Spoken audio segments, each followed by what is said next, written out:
Hi! Hi mga ka-virtual! Welcome to my YouTube channel, and here we are again for another tutorial about grade 8 science topics subject. So today, we're going to discuss about force, balance, and unbalanced force. So before that, we're going to use a PET simulation program intended for grade 8 or for all science subjects such as physics, chemistry, and biology. This program was downloaded from the downloading store in my iPad, but you can also use it through the internet by searching the PET simulations. So for our topic for today, we're going to use the force and motion basics in our PET simulation program. Okay, let's all begin with this simulation. Okay, so let's start. So we're going to use the concept of net force in understanding the balance and unbalanced force. Okay, so let's try to have a sample of different sum of forces, their values, and their speed as well. Okay, so let's all put first 15 Newton forces on the right side of our the simulation, and another 50 forces on the another side. Let's try to put and go. So if we try to look at it, the sum of forces is equal to 0, and there's no movement takes place when the sum of forces on both sides, right side and left side of the forces, are being pulled down. So there's a cancellation of force. Since then, the sum of forces is equal to 0. But and only if we try to put 150 forces on the right force, so meaning to say the value of this type of person that we put in the right side is 100, because 100 plus 50 is equal to 150 Newton. Try to put it go, then there's a movement that takes place. Okay? And that movement, particularly going to the right side of our simulation, at the same time, the sum of forces is equal to 100 Newton. Okay? If and only if I put another force here, which is 200 Newton going to 150 Newton from the right force, we can calculate the sum of forces to become 200 Newton. Let's try to go. So the forces will be going to the left side of our simulation, since there's the sum of forces is 50 Newtons going to the left. In particular, how can we try to understand this concept? Okay, so that is our main concern for today. How can we understand more about this type of net force? What is a net force? Yeah. So before we answer all those things and before we answer all those concepts, we need to be particular with the term sum of forces, or what we call the net force. Okay? Net force are the sum of the forces acting on a system. What is a system here? So, what is a system? Meaning to say, ano yung tinatawag natin na sistema dito? So, system refer to all forces acting on a particular diagram. Yan. So, particular diagram. So, sa physics, we have what we call free body diagram, or FBD. Okay. So, please allow me to explain it. So FBD, or free body diagram, is an illustration, a drawing, a simple illustration on how all those forces acting on an object. So we have what we call free body diagram.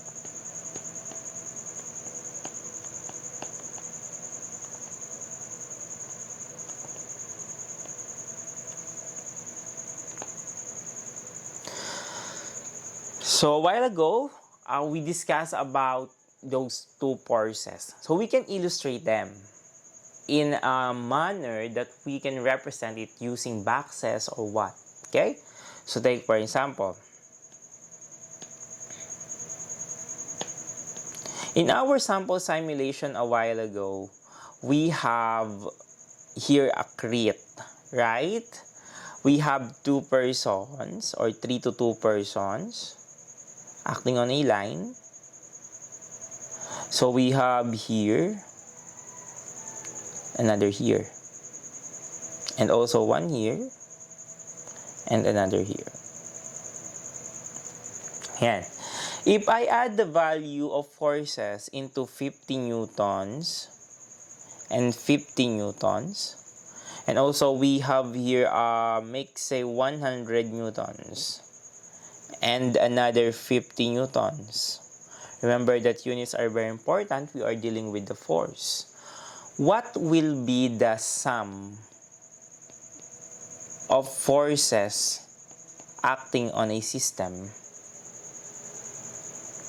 So what will be the sum of the forces acting on a system? And to understand it thoroughly, we have the left and right side, right? So this will be our right, and this will be our left. So if we try to find out the net force of an object, we need to simply add first the system of forces on the left side. So if we have 50 plus 50, on the left side, we have 100 newtons. If we have 50 and 100 on the right side, we have 150 newtons. So to find the net force or the sum of forces, we need to simply add both forces. But we are dealing with cardinal directions, the left side and the right side. So for that, we simply need to subtract them. Okay? We need to subtract them. So 100 newtons and 150 newtons, there's an excess of 50 newtons. So the F net will be 50 newtons going to where? Of course, going to the right side. Because we all have an excess number of 50 newtons here. So thereafter, our F net is 50 newtons and the forces or the motion of the forces will be going to the right side. So what is the concept behind it? The concept behind that is a Cartesian plane. Ayan. So in Cartesian plane, remember that in Cartesian plane, we have 4 sides ng ating pinupuntahan dito. Pero dito, simple lang tayo.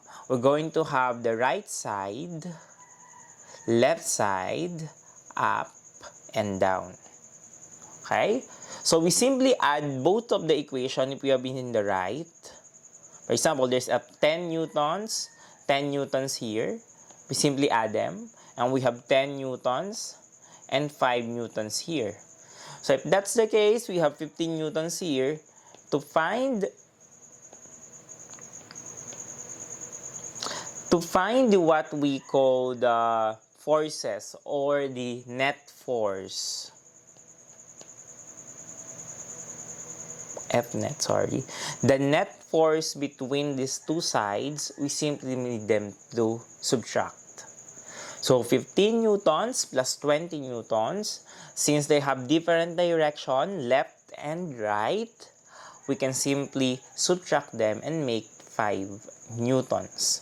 Which the direction of the forces again is going to the right because there's an excess number.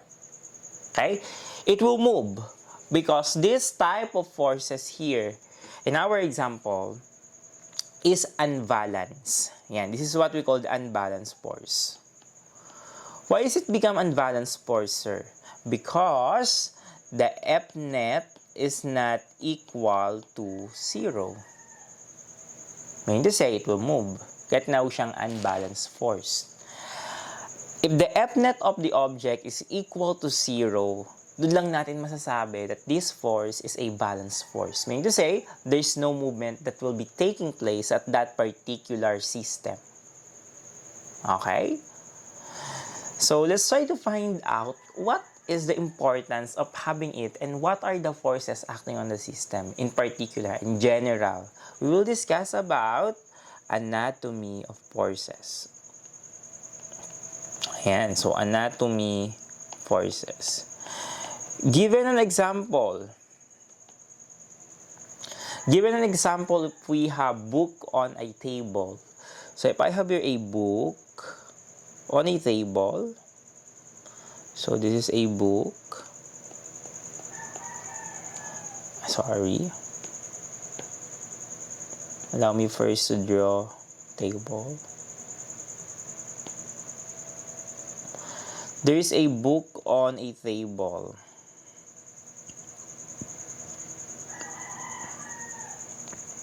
And that book is not moving because it is in the table, right? The table is stable as well. So what are the forces acting on it? So ito it's an example of book sa table. Okay, to make an FVD for that, our free-body diagram, we simply need to put a book, right? Just to represent it. Okay. So, for example, this is our book. Kuwari, bukas yung ating libro. Okay. This is our book. And we need to identify the forces acting on it. On the upper part, we have what we call the F-normal or normal force. Together with the normal force is the gravitational force or FG.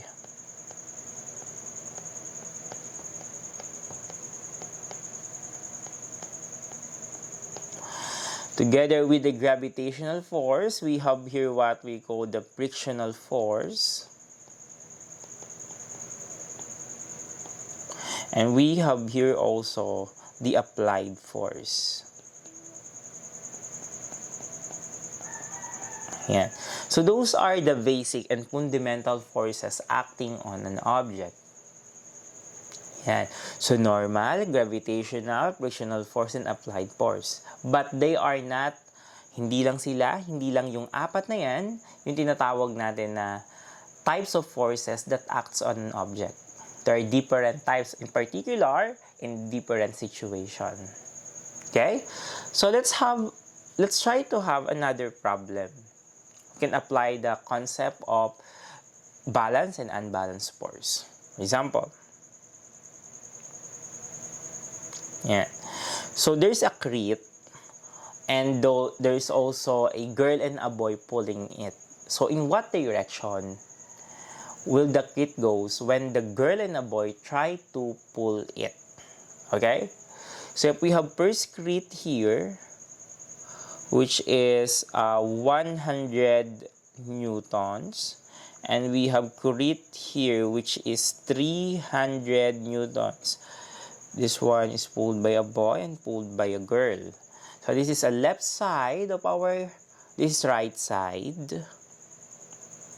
and this is our left. What will be the net force acting on an object? Okay, remember that this symbol is summation, meaning to say the total of forces acting on an object. Kaya tawagin F net, sum. Okay, so again, how to do this? We have left side is equal to 300 newtons. Right side, we have 100 newtons. After that, we need to subtract them, and that is 200 newtons. There's an excess here in the left side, so meaning to say our F net is 200 newtons, and the motion of the object will be going on the left side of our problem. Okay, left side to 200 newton, left. How about another problem? Okay, if we have another problem such as this one,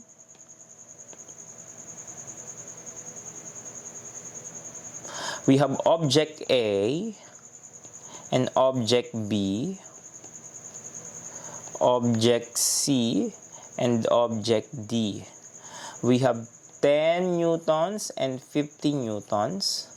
And we have 5 newtons and 100 newtons. To what direction will the forces, or will the motion of the forces be going on?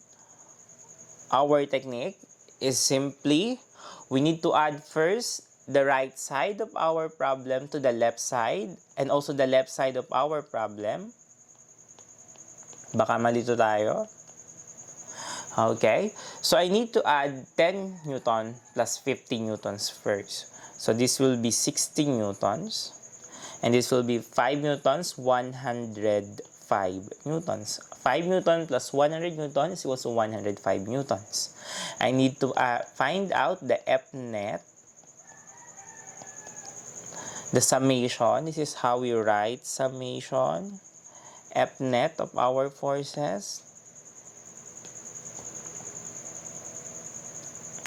So the F net of our forces will be 60 newtons minus 105 newtons. That is 60 minus 100. That is 45 newtons. Because 60 newtons minus 105 newtons is 45 newtons.